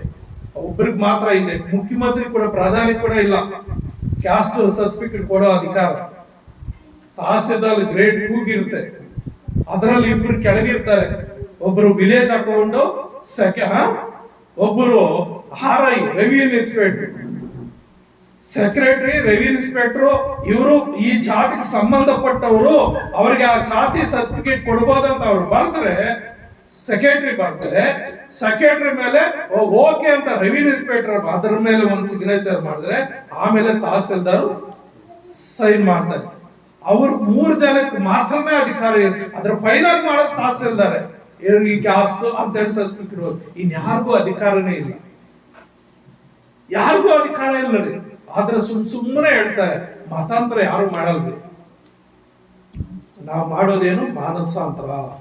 ನಿಮ್ಮ ಪಾಪಕ್ಕೆ ಪ್ರಾಯಶ್ಚಿತ್ತ ಪಡ್ರಿ, ಪಶ್ಚಾತ್ತಾಪ ಪಡ್ರಿ, ನಿಮ್ಮ ಜೀವಿತಗಳನ್ನು ಬದಲಾಯಿಸಿಕೊಳ್ರಿ, ಸತ್ಯವನ್ನು ತಿಳಿದುಕೊಡ್ರಿ. ಸತ್ಯ ನಿಮ್ಮನ್ನು ನಡೆಸ್ತದೆ, ಸತ್ಯ ನಿಮ್ಮನ್ನು ಬದುಕಿಸ್ತದೆ. ಅದಕ್ಕಾಗಿ ಏನ್ ಮಾಡ್ಬೇಕಂದ್ರೆ ನಾವು ನಮ್ಮ ಪಾಪಗಳನ್ನು ಯೇಸು ಕ್ರಿಸ್ತನಲ್ಲಿ ಒಪ್ಕೊಳ್ಬೇಕು. ಯಾಕಂದ್ರೆ ಆತನೇ ನಮಗೋಸ್ಕರ ಪ್ರಾಣ ಕೊಟ್ಟಿರೋದು, ನಮ್ಮ ಪಾಪ ಪರಿಹಾರಕ್ಕಾಗಿ ಆತನ ಜೀವ ಕೊಟ್ಟಿರೋದು. ನನ್ನ ಎಲ್ಲರ ಪಾಪಗಳನ್ನು ಒತ್ತಾತನೇ ಆತನ ಶಿಲುಬೆ ಮೇಲೆ. ಅದಕ್ಕಾಗಿ ನಮ್ಮ ಪಾಪಗಳ ಪರಿಹಾರಕ್ಕಾಗಿ ಆತನ ಮುಂದೆ ನಾವು ಅರಿಕೆ ಮಾಡ್ಕೋಬೇಕು, ಒಪ್ಕೊಳ್ಬೇಕು. 1 ಯೋಹಾನ 1ನೇ ಅಧ್ಯಾಯ 9ನೇ ವಚನ ಏನ್ ಹೇಳ್ತದೆ? 1 ಯೋಹಾನ 1ನೇ ಅಧ್ಯಾಯ 9ನೇ ವಚನ, ನಮ್ಮ ಪಾಪಗಳನ್ನು ಒಪ್ಪಿಕೊಂಡು ಅರಿಕೆ ಮಾಡಿದರೆ ಆತನು ನಂಬಿಗಸ್ತನು ನೀತಿವಂತನು ಆಗಿರುವುದರಿಂದ ನಮ್ಮ ಪಾಪಗಳನ್ನು ಕ್ಷಮಿಸಿಬಿಟ್ಟು ಸಕಲ ಆ ನೀತಿಯನ್ನು ಪರಿಹರಿಸಿ ನಮ್ಮನ್ನು ಶುದ್ಧಿ ಮಾಡುವನು. ನಮ್ಮ ಪಾಪಗಳನ್ನು ಒಪ್ಪಿಕೊಂಡು ಅರಿಕೆ ಮಾಡಿದರೆ ಏನಂತ ಅರಿಕೆ ಮಾಡೋದು? ಹೌದು ಸ್ವಾಮಿ, ನಾನು ಪಾಪಿ, ನಾನು ಗೊತ್ತಿದ್ದು ಜಾಸ್ತಿ ಪಾಪಗಳು ಮಾಡಿದ್ದೀನಿ, ಗೊತ್ತಿಲ್ಲದರೂ ಪಾಪಗಳು ಮಾಡಿದ್ದೀನಿ, ನಾನು ತಂದೆ ತಾಯಿ ಹೊಟ್ಟೆಯಲ್ಲೇ ನಾನು ಪಾಪಿಯಾಗಿ ಹುಟ್ಟಿದ್ದೀನಿ, ಜನ್ಮತ ಪಾಪ, ನಾನು ಕರ್ಮತ ಪಾಪಿ, ನಾನು ಪಾಪಿ ಸ್ವಾಮಿ. ನನ್ನ ಪಾಪಗಳನ್ನು ಒಪ್ಪಿಕೊಳ್ತಾ ಇದ್ದೀನಿ, ನಾನು ಒಪ್ಕೊಳ್ತಾ ಇದ್ದೀನಿ. ಅವನು ಕ್ಷಮಿಸು, ಮನ್ನಿಸು. ನಿನ್ನನ್ನ ನಾನು ತಿಳ್ಕೊಳ್ಬೇಕು, ನೀರಿರುವಂತ ಸ್ಥಳದಲ್ಲಿ ನಾನು ಇರಬೇಕು. ಅದಕ್ಕಾಗಿ ನನ್ನ ಪಾಪ ಎಂಬ ಭಾರವನ್ನು ನನ್ನಿಂದ ತೆಗೆದು ಬಿಡು ಅಂತೇಳಿ ಯೇಸು ಕ್ರಿಸ್ತನ ಮುಂದೆ ಅರಿಕೆ ಮಾಡಿಕೊಂಡ್ರೆ ಆತನು ನಂಬಿಗಸ್ತನಾಗಿದ್ದಾನೆ, ನೀತಿವಂತನು ಆಗಿರೋದ್ರಿಂದ ನಮ್ಮ ಪಾಪಗಳನ್ನು ಕ್ಷಮಿಸಿಬಿಟ್ಟು ಸಕಲ ಅನೀತಿಯನ್ನು ಪರಿಹರಿಸಿ ನಮ್ಮನ್ನು ಶುದ್ಧಿ ಮಾಡುವನು. ಈಗ ನಾನು ಉದಾಹರಣೆಗೆ ನಾನದೇ ಅಂದ್ಕೊಂಡ್ರೆ, ನೀವು ಯಾರೋ ಒಬ್ಬರಂತ ಸಾರಿ ಪಾಸ್ಟರ್, ನಾನು ಇಂಥ ಪಾಪ ಮಾಡ್ಬಿಟ್ಟಿದ್ದೀನಿ, ಇಂಥ ತಪ್ಪು ಮಾಡ್ಬಿಟ್ಟಿದ್ದೀನಿ, ಇಂಥ ದ್ರೋಹ ಮಾಡಿದ್ದೀನಿ, ಸಾರಿ ಸಾರಿ, ನಿಮ್ ಬಗ್ಗೆ ಯಾರ ಹತ್ರ ಏನೇನೋ ಹೇಳ್ಕೊಂಡ್ಬಿಟ್ಟಿದ್ದೀನಿ, ಸಾರಿ ಆಯ್ತಾ, ಸರಿ ಆಯ್ತಮ್ಮ ನಾನು ಕ್ಷಮಿಸ್ಬಿಟ್ಟಿದ್ದೀನಿ ಹೋಗು ಅಂತ ನಾನು ಹೇಳ್ಬಿಡ್ತೀನಿ. ಆದ್ರೆ ಮತ್ತೊಂದ್ ಸಾರಿ ನನ್ನ ಕಣ್ಣು ಮುಂದೆ ಏನೋ ತಪ್ಪು ಮಾಡಿದ್ರೆ ಏನ್ ಹೇಳ್ತೀಯ, ನಾನು ಮೊನ್ನೆನೆ ನೀನ್ ಕ್ಷಮಿಸಿದೆ, ಆದ್ರೂ ಮತ್ತೆ ನೀನು ಅದೇ ಮಾತಾಡ್ತಾ ಇದೀಯ, ನಿನ್ನ ಜೀವಿತ ನೀನು ಬದಲು ಮಾಡಲ್ಲ, ನಿನ್ನ ಬುದ್ಧಿನೇ ತೋರಿಸ್ತೀಯ, ನಿನ್ನ ನೀತಿನೇ ತೋರಿಸ್ತೀಯ ಅಂತ ಬೇಕಾದ್ರೆ ನಾನು ರಿವರ್ಸ್ ಮಾತಾಡ್ಬೋದು. ಇಲ್ಲಿರೋದು ಪ್ರತಿಯೊಬ್ರು ಅಷ್ಟೇ. ಅದು ಮನುಷ್ಯನ ಗುಣ, ಮನುಷ್ಯನ ಸ್ವಭಾವ ಅಂತ ಅದು. ಆದ್ರೆ ಯೇಸು ಕ್ರಿಸ್ತನು ಒಂದು ಸಾರಿ ಕ್ಷಮಿಸಿಬಿಟ್ರೆ ಮತ್ತೆ ಎಂದಿಗೂ ಆತನ ಮನಸ್ಸಲ್ಲಿ ಪಾಪ ನಮ್ಮಲ್ಲಿ ಇರೋದೇ ಇಲ್ಲ. Hallelujah, hallelujah. ಇಂಗ್ಲಿಷ್ ಅಲ್ಲಿ ಒಂದು ಮಾತಿದೆ, ಫಾರ್ಗಿವ್ ಫಾರ್ ಗಾಡ್ ಅಂದ್ರೆ ಆತನ ಕ್ಷಮಿಸ್ಬಿಡ್ತಾನೆ, ಮರ್ತೋಗ್ಬಿಡ್ತಾನೆ, ಮತ್ತೆ ಆತನ ನಮ್ಮ ಪಾಪ ಲೆಕ್ಕಕ್ಕೆ ಬರೋದಿಲ್ಲ. ಆದ್ರೆ ಮನುಷ್ಯರು ಕ್ಷಮಿಸ್ತಾರೆ, ಮತ್ತೆ ಏನಾದ್ರು ತಪ್ಪು ಬಂದ್ರೆ ಮತ್ತೆ ತೆಗಳ್ತಾರೆ. ನೀನ್ ಆವಾಗಲೇ ನೀನ್ ಹಂಗಿದ್ದೆ, ನಾನು ಏನೋ ಅನ್ಕೊಂಡಿದ್ದೆ, ಇಲ್ಲ ನೀನ್ ಬುದ್ಧಿನೇ ತೋರಿಸ್ದೆ, ನೀನ್ ಅದನ್ನೇ ತೋರಿಸ್ಬಿಟ್ಟೆ ಅಂತ ಬೇಕಾದ್ರೆ ರಿವರ್ಸ್ ಮಾತಾಡ್ತಾ. ಆದ್ರೆ ಯೇಸು ಸ್ವಾಮಿ ಒಂದು ಸಾರಿ ಕ್ಷಮಿಸಿದ್ರೆ ಮತ್ತೆ ಆತನು ಅಳಿಸ್ಬಿಡ್ತಾನೆ ತನ್ನ ಗ್ರಂಥದಲ್ಲಿ, ನನ್ನ ಪಾಪನ ಆತನ ರಕ್ತದಿಂದ ಸಂಪೂರ್ಣ ಅಳಿಸ್ಬಿಡ್ತಾನೆ. ಅದಕ್ಕೆ ಹೇಳ್ತಾ ಇದ್ದೇನೆ, ನಮ್ಮ ಪಾಪವನ್ನು ಕ್ಷಮಿಸಿಬಿಟ್ಟು ಸಕಲ ಅಂದ್ರೆ ಎಲ್ಲಾ ರೀತಿಯ ಅನೀತಿ, ಅಂದ್ರೆ ನೀತಿ ಬೇರೆ, ಅದರ ವಿರುದ್ಧ ಅನೀತಿ ಅಂದ್ರೆ ನಿನ್ನಲ್ಲಿ ಏನೇನ್ ಕಲ್ಮಶಗಳಿದೆಯೋ ಎಲ್ಲ ಅನೀತಿಯನ್ನು ಪರಿಹರಿಸಿ ನಿನ್ನನ್ನು ಶುದ್ಧಿ ಮಾಡುವನು. 7ನೇ ವಚನ ಬಿ ಭಾಗದಲ್ಲಿ ಏನ್ ಹೇಳ್ತದೆ, 7ನೇ ವಚನ ಬಿ ಭಾಗದಲ್ಲಿ, ಆತನ ಮಗನಾದ ಯೇಸುವಿನ ರಕ್ತವು ಸಕಲ ಪಾಪವನ್ನು ನಿವಾರಣೆ ಮಾಡಿ ನಮ್ಮನ್ನು ಶುದ್ಧಿ ಮಾಡ್ತದೆ. ಪ್ರಿಯ ನನ್ನ ಸಹೋದರರೇ, ಯೇಸು ಕ್ರಿಸ್ತನ ರಕ್ತದಲ್ಲಿ ಮಾತ್ರ ಪಾಪ ಪರಿಹಾರ ಇದೆ ಹೊರತು ಈ ಭೂ ಪ್ರಪಂಚದಲ್ಲಿ ಮೇಲ್ಲೋಕದಲ್ಲಾಗ್ಲಿ ಭೂಲೋಕದಲ್ಲಿ ಯಾರ ಕೈಲಿ ಪಾಪ ಪರಿಹಾರ ಮಾಡ್ಲಿಕ್ಕೆ ಆಗೋದಿಲ್ಲ. ಆ ಯೇಸು ಕ್ರಿಸ್ತನ ಹೆಸರಿನಲ್ಲಿ ಮಾತ್ರ, ಆ ಯೇಸು ಕ್ರಿಸ್ತನಿಗೆ ಆ ಪಾಪ ಪರಿಹಾರ ಮಾಡುವಂತ ಶಕ್ತಿ ದೇವರು ಕೊಟ್ಟಿದ್ದಾನೆ. ಆ ರಕ್ತದಿಂದ ಮಾತ್ರ ನಿನ್ನ ನನ್ನ ಎಲ್ಲರ ಪಾಪಗಳು ಪರಿಹಾರ ಆಗ್ತದೆ. ಆದ್ರಿಂದ ಆ ಪರಿಹಾರ ಆದ್ಮೇಲೆ ನಾವು ನಿತ್ಯ ಜೀವಿತಕ್ಕೆ ನಡೆಸಲು ಕೆಲವು ಕಾರ್ಯಗಳು ಮಾಡ್ಬೇಕು. ಏನ್ ಕಾರ್ಯ ಅಂದ್ರೆ ಲೋಕಾನುಸಾರ ಬ್ಯಾಪ್ಟಿಸ್ಮ ತೆಗೆದುಕೊಳ್ಬೇಕು, ದೀಕ್ಷಾ ಸ್ಥಾನ ಹೊಂದ್ಕೊಳ್ಬೇಕು. ಯಾಕಂದ್ರೆ ಆ ಯೇಸು ಕ್ರಿಸ್ತ ನಿನಗೋಸ್ಕರ ನನಗೋಸ್ಕರ ನಮ್ಮೆಲ್ಲರ ಪಾಪಗಳನ್ನೆತ್ತಿ ಆ ಕಲ್ವಾರಿ ಶಿಲುಬೆಯಲ್ಲಿ ಹೊತ್ಕೊಂಡು ಮರಣ ಹೊಂದಿದ್ದಾನಲ್ಲ, ಆ ಮರಣದಲ್ಲಿ ನಾವು ಪಾಲುಗಾರರಾಗಬೇಕು. ಏನ್ ಮಾಡ್ಬೇಕು, ಆ ಯೇಸು ಕ್ರಿಸ್ತನ ರಕ್ತದಲ್ಲಿ ನೀನು ನಾನು ಪಾಲುಗಾರರಾಗಬೇಕು. ಯಾವ ರೀತಿ ಪಾಲುಗಾರರಾಗೋದು, ದೀಕ್ಷಾ ಸ್ಥಾನ ತೆಗೆದುಕೊಳ್ಳುವ ಮುಖಾಂತರ. ದೀಕ್ಷಾ ಸ್ಥಾನ ಅಂದ್ರೆ ಆ ನೀರಿನಲ್ಲಿ ಮುಳುಗುವಂಥದ್ದು, ಆ ನೀರಿನಲ್ಲಿ ನಮ್ಮ ಎಲ್ಲ ಪಾಪಗಳನ್ನ ಅಲ್ಲಿ ಹೂತಾಕುವಂಥದ್ದು. ನೀರು ಏನಕ್ಕೂ ಆ ಸಾದೃಶ್ಯ ಅಂದ್ರೆ ವಾಕ್ಯಕ್ಕೆ ಸಾದೃಶ್ಯ. ಆ ವಾಕ್ಯ ಯಾರು, ಯೇಸು ಕ್ರಿಸ್ತ. ನೀರಿಗೂ ಸಾದೃಶ್ಯ ವಾಕ್ಯ, ಆ ವಾಕ್ಯಕ್ಕೆ ಸಾದೃಶ್ಯ ಯೇಸು ಕ್ರಿಸ್ತನು. ವಾಕ್ಯವೇ ದೇವರು, ಆದಿಯಲ್ಲಿ ವಾಕ್ಯವಿತ್ತು, ಆ ವಾಕ್ಯವು ದೇವರ ಬಳಿ ಇತ್ತು, ಆ ವಾಕ್ಯವು ದೇವರಾಗಿತ್ತು. ಯೋಹಾನ 1:1. ಹಾಗಾಗಿ ಪ್ರಿಯರೇ, ಆ ವಾಕ್ಯಂಬವನಲ್ಲಿ ನಮ್ಮ ಪಾಪಗಳನ್ನು ತೊಳ್ಕೊಳ್ಬೇಕು, ಅದರಲ್ಲಿ ನಾವು ಪಾಲುಗಾರರಾಗಬೇಕು. ಆತನ ಮರಣದಲ್ಲಿ ನೀನು ನಾನು ಪಾಲುಗಾರರಾಗಬೇಕು. ಯಾವ ರೀತಿ, ನೀರಿನಲ್ಲಿ ಮುಳುಗಿಸುವುದರ ಮುಖಾಂತರ. ನೀರಿನಲ್ಲಿ ನಾವು ಮುಳುಗಿಸುವುದರ ಮುಖಾಂತರ ಅಂದ್ರೆ ಯೇಸು ಕ್ರಿಸ್ತನು ಕೂಡ ಅದನ್ನ ನಮ್ಮ ಸಾದೃಶ್ಯ. ಆತನು 30 ವರ್ಷಗಳನ್ನ ಅಮ್ಮ ಹಾಗೆ ಜೀವಿಸಿ ತಂದೆಯ ಕರೆಯುವಿಕೆ ಮೇರೆಗೆ ಆತನು ಬಂದು ಬ್ಯಾಪ್ಟಿಸಮ್ ತೆಗೆದುಕೊಂಡು ಆಮೇಲೆ ಸೇವೆಗೆ ಸ್ಟಾರ್ಟ್ ಮಾಡ್ತಾನೆ. ಆಗ ಆ ಬ್ಯಾಪ್ಟಿಸಮ್ ಆತನು ತೆಗೆದುಕೊಳ್ಳುವಾಗ ಪರಲೋಕದಿಂದ ಒಂದು ವಾಣಿ ಕೂಡ ಆಗ್ತದೆ. ಪಾರಿವಾಳ ರೂಪದಲ್ಲಿ ಪರಿಶುದ್ಧಾತ್ಮ ಆತನ ಮೇಲೆ ಬರ್ತದೆ. ಆ ಪರಿಶುದ್ಧಾತ್ಮ ಬಂದು ಆಮೇಲೆ ಆತನ ಸೇವೆಗೆ ಪ್ರೇರೇಪಿಸಿ ಸೇವೆಗೆ ಬೇಕಾದ ಎಲ್ಲ ರೀತಿಯ ಸಹಾಯಗಳು ದೇವರಾತ್ಮನ ಆತನೊಟ್ಟಿಗೆ ಮಾಡ್ತಾ ಇರ್ತಾರೆ. ಹಾಗಾಗಿ ಆ ಬ್ಯಾಪ್ಟಿಸಮ್ ತಗೋರ ಮುಖಾಂತರ ನಾವು ದೇವರಲ್ಲಿ ಒಂದಾಗ್ತೀವಿ.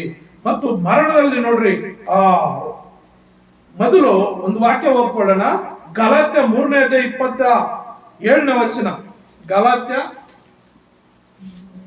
3 ಹೇಗೆಂದರೆ ಕ್ರಿಸ್ತನಲ್ಲಿ ನಾವು ಕ್ರಿಸ್ತನಲ್ಲಿ ಸೇರುವುದಕ್ಕೆ ದೀಕ್ಷಾಸ್ನಾನ ಮಾಡಿಸಿಕೊಂಡು ಈಗಿರಲಾಗಿ ನಾವು ಸಾರಿ 37 ಹೇಗೆಂದರೆ ಕ್ರಿಸ್ತನಲ್ಲಿ ಸೇರುವುದಕ್ಕೆ ದೀಕ್ಷಾಸ್ನಾನ ಮಾಡಿಸಿಕೊಂಡಿರುವ ನೀವೆಲ್ಲರೂ ಕ್ರಿಸ್ತನನ್ನು ಧರಿಸಿಕೊಂಡಿರಿ. ನೋಡ್ರಿ, ಕ್ರಿಸ್ತನಲ್ಲಿ ಸೇರಿ ದೀಕ್ಷಾ ಸ್ನಾನ ಮಾಡಿಸಿಕೊಂಡಿರುವ ನೀವೆಲ್ಲರೂ ಕ್ರಿಸ್ತನನ್ನು ಧರಿಸಿಕೊಡ್ರಿ. ಈಗ ಶುಕ್ರವಾರ ನಮ್ಮ ಗಂಗಾದೇವರು ಮತ್ತು ರಾಮಪ್ಪಣ್ಣ ರಾಮಕೃಷ್ಣನ ದೀಕ್ಷಾ ಸ್ನಾನ ಅಂದ್ರೆ ಅವ್ರು ಇವಾಗ ಕ್ರಿಸ್ತನ ಧರಿಸಿಕೊಂಡಿದ್ದಾರೆ.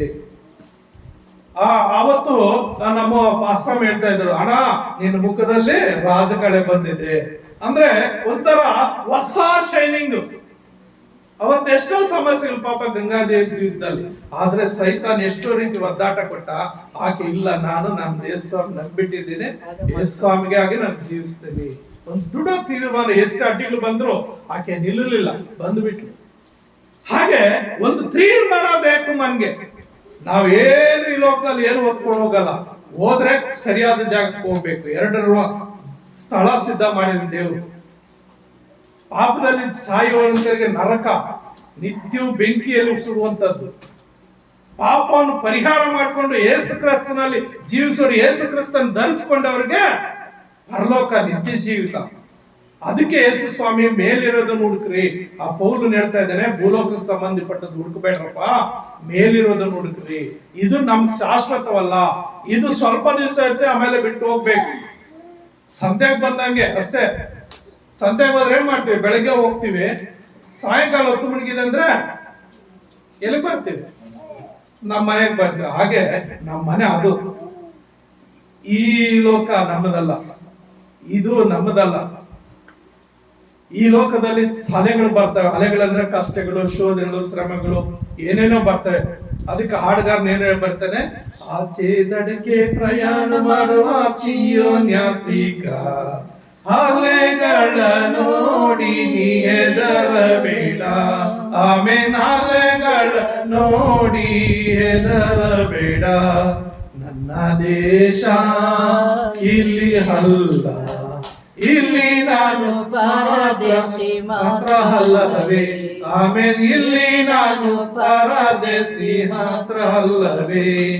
ಆಚೆ ದಡವೇ ನನ್ನ ಶಾಶ್ವತ ಮನೆ, ಆಚೆ ದಡವೇ ನನ್ನ ಶಾಶ್ವತ ಮನೆ.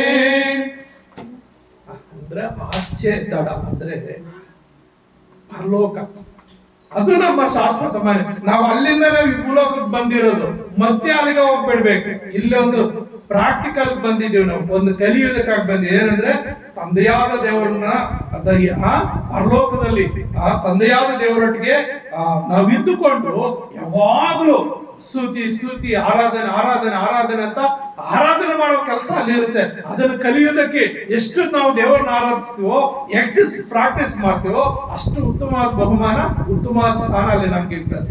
ಆ ಸ್ಥಾನ ಕೊಡೋದಕ್ಕಾಗಿ, ಇಲ್ಲಿ ನಾವು ಕಲಿಯೋದಕ್ಕಾಗಿ, ಇಲ್ಲಿ ಪ್ರಾಕ್ಟಿಕಲ್ ಅಲ್ಲಿ ಜೀವಿಸೋದಕ್ಕಾಗಿ, ಇಲ್ಲಿ ನಾವು ಸ್ವಲ್ಪ ಕಾಲ ಬದುಕೋದಕ್ಕಾಗಿ ತಂದೆಯ ದೇವರು ನಮ್ಮನ್ನು ಕಳಿಸ್ಕೊಟ್ಟಿದ್ದಾನೆ.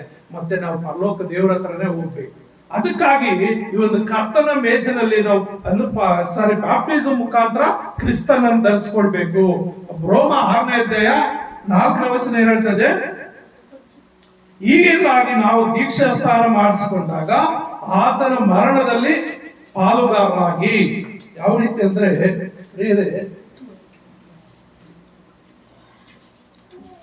ನೋಡ್ರಿ, ಇದೊಂದು ವ್ಯಕ್ತಿ ಅನ್ಕೊಳ್ರಿ, ಆತನ ಮರಣದಲ್ಲಿ ಪಾಲ್ಗಾರ ಅಂದ್ರೆ ಸಂಪೂರ್ಣವಾಗಿ ನಮ್ಮನ್ನ ನಾವು ನೀರಿನಲ್ಲಿ ಮುಳುಗಿಸಲ್ಪಡುವಾಗ ನಮ್ಮೆಲ್ಲ ಪಾಪಗಳು ಅಲ್ಲಿ ಸತ್ತು ಹೋಗ್ತವೆ, ಎಲ್ಲ ಅಲ್ಲಿ ಸಾಯಿಸಿಬಿಡ್ತೀವಿ.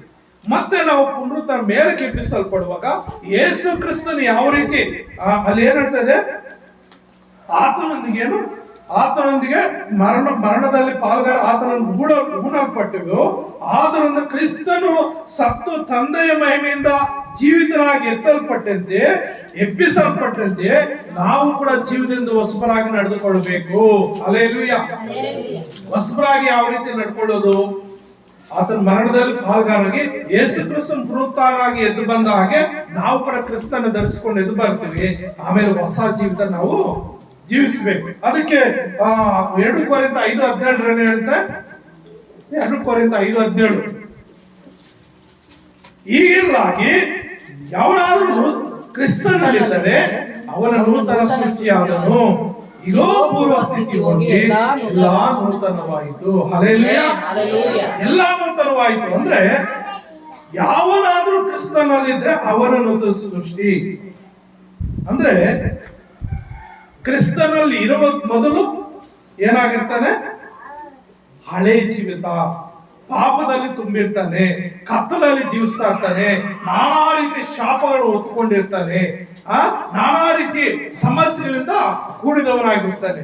ಆದ್ರೆ ಕ್ರಿಸ್ತನಲ್ಲಿ ಸೇರಿದಾಗ ಅವನು ನೂತನ ಸ್ಥಿತಿ ಹೋಗ್ತಾನೆ. ಈಗ ಪೂರ್ವ ಸ್ಥಿತಿ ಅಂದ್ರೆ ಹಳೆ ಜೀವಿತ, ಹಳೆದೆಲ್ಲ ಹೋಗ್ತದೆ, ಎಲ್ಲ ಹೊಸದಾಗ್ತದೆ. ಹೊಸದಂದ್ರೆ ಯಾವ ರೀತಿ?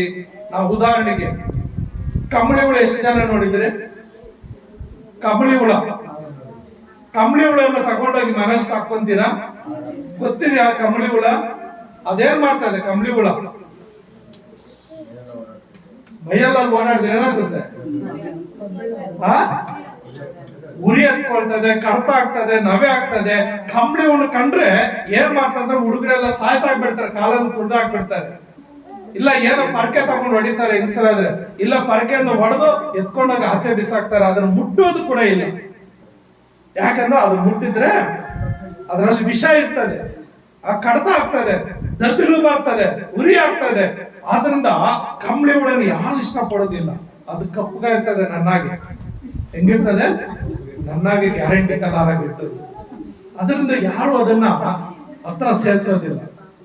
ಆದ್ರೆ ಆ ಕಂಬಳಿ ಹುಳ ಎಷ್ಟು ಅವಮಾನ ಪಡ್ತಾ ಇರ್ತದೆ, ಎಷ್ಟು ಬಾಧೆ ಪಡ್ತದೆ ಅಂದ್ರೆ ಕೊನೆಗೆ ಅದೊಂದು ತೀರ್ಮಾನ ಮಾಡ್ತದೆ, ಛೇ ನನಗೆ ಜೀವಿತ ಬೇಡ, ನಾನು ತೀರ್ಮಾನ ಮಾಡ್ಬೇಕು, ನನ್ನ ಸೃಷ್ಟಿ ಮಾಡಿದಂತ ನನ್ನ ದೇವರ ಹತ್ರ ನಾನು ಹೋಗ್ಬೇಕು, ನನ್ನ ದೇವರ ಹತ್ರ ನಾನು ಪ್ರಾರ್ಥನೆ ಮಾಡ್ಬೇಕು ಅಂತ ಹೇಳಿ ಏನ್ ಮಾಡ್ತದಂತೆ, ಅದು ಬೆಳೆದು ಯಾರು ಕಣ್ಣು ಕಾಣದಾಗ ಹೋಗಿ ಒಂದು ಕಡೆ ಮನೆ ಕಟ್ಕೊಳ್ತದೆ, ಒಂದು ಗೂಡು ಕಟ್ಕೊಳ್ತದೆ, ಎಲ್ಲ ಲಾಕ್ ಮಾಡ್ಬಿಡ್ತದೆ.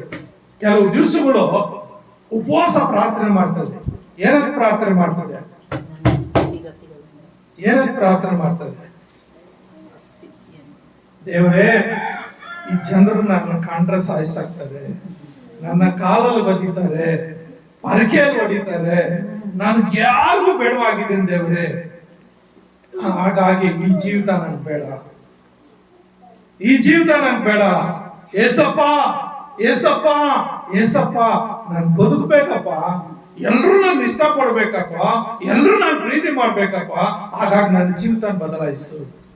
ಈ ಆಕಾರ ನನ್ಗೆ ಬೇಡ, ಈ ರೂಪ ಬೇಡ, ಗ್ಯಾರಂಟಿ ಕಲರ್, ನನ್ನ ಬದಲಾಯಿಸು, ನನ್ನ ಬದಲಾಯಿಸು ಅಂತ ಹೇಳಿ ಮರೆ ಇಟ್ಟದ್ರಿ ಆ ಗೂಡಲ್ಲಿ.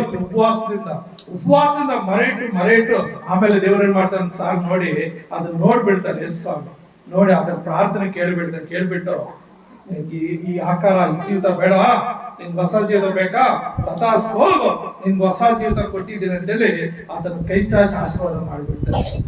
ಆಮೇಲೆ ಆ ಒಳಗೆ ಅದ್ರ ಗ್ರೂಪ್ ಎಲ್ಲ ಚೇಂಜ್ ಆಗ್ಬಿಟ್ಟು ಗೂಡ್ ಓಪನ್ ಮಾಡ್ಕೊಂಡು ಆಚೆ ಬರ್ತದೆ ಹಿಂಗೆ ಹಿಂಗ್ ಬರ್ತದೆ, ಚಿಟ್ಟೆ ಆಗಿ ಆಚೆ ಬರ್ತದೆ. ಆ ಚಿಟ್ಟೆನ ಏನ್ ಮಾಡ್ತಿದ್ದೆ ಅವಾಗ ಕಾಲಾಗ ಹೊಸ್ತೀರ, ಅವಾಗ ಅದನ್ನ ಚೀತು ಚೆನ್ನಾಗಿಲ್ಲ ಅಂತೀರಾ. ಎಷ್ಟು ಕಲ್ಲರ್ ರೆಕ್ಕೆಗಳು, ಅದ್ರ ಬಣ್ಣ, ಮಕ್ಕಳೆಲ್ಲ ಹೋಗಿ ಇಟ್ಕೊಂಡು ಬಂದು ಅದ್ರ ಮೈ ಮೇಲೆ ಇಟ್ಕೊಂಡು ಎಷ್ಟು ಖುಷಿ ಪಡ್ತಾರ. ಬಟರ್ಫ್ಲೈ ಎಷ್ಟು ಖುಷಿ ಪಡ್ತಾರಲ್ಲ. ಬಟರ್ಫ್ಲೈ ಅಂದ್ರೆ, ಚಿಟ್ಟೆ ಅಂದ್ರೆ, ಅದೇ ಕಂಬಳಿಗಳು ಇದ್ದಾಗ ಕಾಲಲ್ಲಿ ಹೊಸ್ಕಾಗ್ತಾ ಇದ್ರು, ಪರಕೆಯಲ್ಲಿ ತಗೊಂಡೋಗಿ ಹೊಡಿತಾ ಇದ್ರು. ಆದ್ರೆ ಅಂತ ಕಂಬಳಿಗಳು ತನ್ನ ಜೀವಿತ ಏನ್ ಮಾಡ್ತಾರೆ, ಉಪವಾಸದಿಂದ ತಂದೆ ಏನೋ ಪ್ರಾರ್ಥನೆ ಮಾಡಿ ತನ್ನ ಜೀವಿತನ ಬದಲಾಯಿಸ್ಕೊಂಡು ಬಟರ್ಫ್ಲೈ ಆಗಿ ಬಂದಾಗ ಎಷ್ಟು ಖುಷಿನೋ, ಎಲ್ಲರಿಗೂ ಖುಷಿ. ಅದನ್ನ ನೋಡಕ್ಕೆ ಒಂದು ಮನೋಹರ. ಆ ಚಿಟ್ಟೆಗಳು ಒಂದು ಕಾಲದಲ್ಲಿ ಬಂದ್ರೆ ಎಲ್ರು ಎಷ್ಟು ಚೆನ್ನಾಗಿದೆ, ಅದನ್ನ ನೋಡ, ರೆಕ್ಕೆಗಳ ಮೇಲೆ ಎಷ್ಟು ಕಲ್ಲಾರ್ಗಳಿದೆ, ಗುಂಡು ಆಕಾರಗಳು ಎಷ್ಟು ವಿಚಿತ್ರವಾಗಿದೆ, ಎಲ್ಲರೂ ಖುಷಿ ಪಡ್ತಾರೆ. ಹಾಗೆ ಪ್ರಿಯ ನನ್ನ ಸಹೋದರಿ, ನಿನ್ನ ಪೂರ್ವ ಸ್ಥಿತಿ ಹೋಗಿ ನಿನ್ನ ಜೀವಿತ ನೂತನ ಆಗ್ಬೇಕಂದ್ರೆ, ಆ ಚಿಟ್ಟೆ ಹಾಗೆ ನೀನು ಪರಿವರ್ತನೆ ಆಗ್ಬೇಕಂದ್ರೆ, ಆ ಚಿಟ್ಟೆಯ ರೀತಿಯಲ್ಲಿ ಯೇಸು ಕ್ರಿಸ್ತನೊಟ್ಟಿಗೆ ನೀನು ನಿನ್ನ ಜೀವಿತ ಕಳೆಯಬೇಕು, ಪ್ರಾರ್ಥನೆ ಮಾಡ್ಬೇಕು. ನಿನ್ಗೆ ಏನಾದ್ರೂ ಶಾಪ ಇದೆಯಾ, ಸಮಸ್ಯೆಗಳಿದ್ಯಾ, ರೋಗಗಳಿದ್ಯಾ, ನೀನು ಭಯಪಡೋ ಅವಶ್ಯಕತೆ ಇಲ್ಲ. ಒಂದು ಸಾಧಾರಣ ಹುಳು ಹೋಗಿ ದೇವರ ಹತ್ರ ಪ್ರಾರ್ಥನೆ ಮಾಡಿ ಹೊಸ ಜೀವಿತ ಅಂದ್ಕೊಳ್ಳುವಾಗ ನೀನು ಯೇಸು ಕ್ರಿಸ್ತನ ಮುಂದೆ ಬಂದು ಸರೆಂಡರ್ ಆಗಿ ನಿನ್ನ ಪಾಪಗಳನ್ನು ಒಪ್ಪಿಕೊಂಡು ಅರಿಕೆ ಮಾಡಿಕೊಂಡು, ದೇವರೇ ಈ ಪಾಪಗಳಿಂದ, ಈ ಶಾಪಗಳಿಂದ, ಈ ರೋಗಗಳಿಂದ, ಈ ಸಮಸ್ಯೆಗಳಿಂದ ನಾನು ಬಿಡಿಸು, ನಾನು ನಿನ್ನ ರೂಪ ಅಲ್ವೇ, ನಿನ್ನ ಸೃಷ್ಟಿ ಅಲ್ವೇ, ನಿನ್ನ ಹೋಲಿಕೆ ಅಲ್ವೇ, ನಿನ್ನ ಶ್ವಾಸವನ್ನು ತೆಗೆದುಕೊಂಡು ನಾನು ಜೀವಿಸ್ತಾ ಇದ್ದೀನಲ್ಲ, ಬೇಡ ತಂದೆ, ಈ ಹಳೆಯ ಜೀವಿತ ನನ್ ಬೇಡ, ಈ ಹಳೆಯ ಜೀವಿತ ನನ್ ಬೇಡ, ನನ್ಗೆ ಹೊಸ ಜೀವಿತನ ಕೊಡು, ನಾನು ಪರಲೋಕಕ್ಕೆ ಬರ್ಬೇಕು, ನಾನು ಮೇಲ್ಲೋಕದಲ್ಲಿ ನಿನ್ ಜೊತೆಯಲ್ಲಿ ಇರ್ಬೇಕು, ಆ ಒಂದು ಜೀವಿತ ನನ್ ಕೊಡು ಅಂತ ನೀನು ಪ್ರಾರ್ಥನೆ ಮಾಡುವುದಾದ್ರೆ, ನೀನು ದೇವರ ಹತ್ರ ಅಳುವುದಾದ್ರೆ, ನೀನು ದೇವರ ಹತ್ರ ಕಣ್ಣೀರು ಸುರಿಸುವುದಾದ್ರೆ, ಆತನ ಕರುಣಾಮಯನು, ಆತನ ಕನಿಕರ ಸಂಪನ್ನನು, ಮನ ಮರುಗುವಂತ ದೇವರು. ಪ್ರಿಯ ನನ್ನ ಮಗಳೇ, ಪ್ರಿಯ ನನ್ನ ಸಹೋದರನೇ, ಪ್ರಿಯ ನನ್ನ ಸಹೋದರಿ, ನಿನ್ನ ಪಾಪಗಳು ಎಷ್ಟು ಕಡು ಕೆಂಪಾಗಿದ್ರು ಅದನ್ನೆಲ್ಲ ಆತನು ಶುದ್ಧೀಕರಿಸಿ ಹಿಮದ ಹಾಗೆ ಬೆಳ್ಳಗೆ ಮಾಡ್ಲಿಕ್ಕೆ ಆತನು ಸರ್ವಶಕ್ತನಾದ ಎಲ್ ಶಡಾಯ್ ದೇವರಾಗಿದ್ದಾನೆ. ಆತನು ನಿನ್ನ ಕಾಯುವಂತ ಯೆಹೋವ ಕುರುಬನಾಗಿದ್ದಾನೆ. ಆತನು ನಿನ್ನೊಟ್ಟಿಗೆ ನಿನ್ನ ಬಲಗಡೆ ನೆರಳೋಪಾದಿಯಲ್ಲಿ ಇದ್ದು ನಿನ್ನ ನಡೆಸಲಿಕ್ಕೆ ಆತನು ಇಷ್ಟಪಡ್ತಾ ಇದ್ದಾನೆ. ಅದಕ್ಕಾಗಿ ಆತನ ನಿನ್ನ ಸ್ವೀಕರಿಸಿ, ಆತನ ಹೃದಯದಲ್ಲಿ ನೀನು ಸ್ಥಾನ ಕೊಡು. ನಿನ್ನ ಹೃದಯದಲ್ಲಿ ಆತನಿಗೆ, ಯೇಸುವೇ ನನ್ನ ಹೃದಯ ಎಂಬ ಮನೆಯಲ್ಲಿ ನೀನು ವಾಸ ಮಾಡು. ಈ ಹೃದಯ ಎಂಬ ಮನೆಯಲ್ಲಿರುವಂತ ಎಲ್ಲ ಕಲ್ಮಶ, ಈ ಲೋಕಕ್ಕೆ ಸಂಬಂಧಪಟ್ಟ ಎಲ್ಲರೂ ತೆಗೆದಪ್ಪ, ನೀನು ಈ ಮನೆಯಲ್ಲಿ ವಾಸ ಮಾಡು, ನಾನು ನಿನ್ನೊಂದಿಗೆ ಇರಬೇಕು. ಯೋಹಾನ 15:7 ಏನ್ ಹೇಳ್ತದೆ?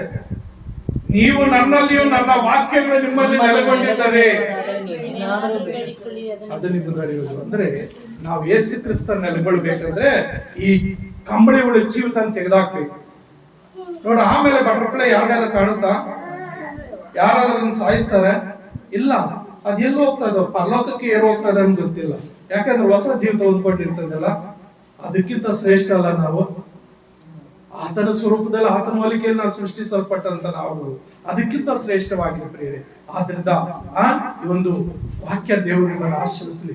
ಭೂ ಸಂಬಂಧವಾದಗಳನ್ನು ಬಿಟ್ಟು ಬಿಡ್ರಿ, ಮೇಲಿರುವಂತ ಹುಡುಕಿರಿ, ಅದನ್ನು ಹೊಂದಿಕೊಳ್ಳ್ರಿ. ನೀನು ನಾನು ಆ ಯೇಸು ಕ್ರಿಸ್ತನೊಟ್ಟಿಗೆ ಆ ಪರಲೋಕದಲ್ಲಿ ಯುಗಾಂತರ ಜೀವಿಸುವಂತ ಆ ಸೌಭಾಗ್ಯನ ಹೊಂದಿಕೊಳ್ಳುವಾಗ ದೇವರನ್ನು ಸಹಾಯ ಮಾಡಲಿ. ಪ್ರಾರ್ಥನೆ ಮಾಡಿಕೊಳ್ಳಲು ನಮ್ಮನ್ನು ಬಹಳವಾಗಿ ಪ್ರೀತಿಸುವಂತ ನಮ್ಮ ತಂದೆಯಾದ ದೇವರೇ, ನಿನ್ನ ಪರಿಶುದ್ಧವಾದ ನಾಮಕ್ಕೆ ಸ್ತೋತ್ರ ಸ್ವಾಮಿ.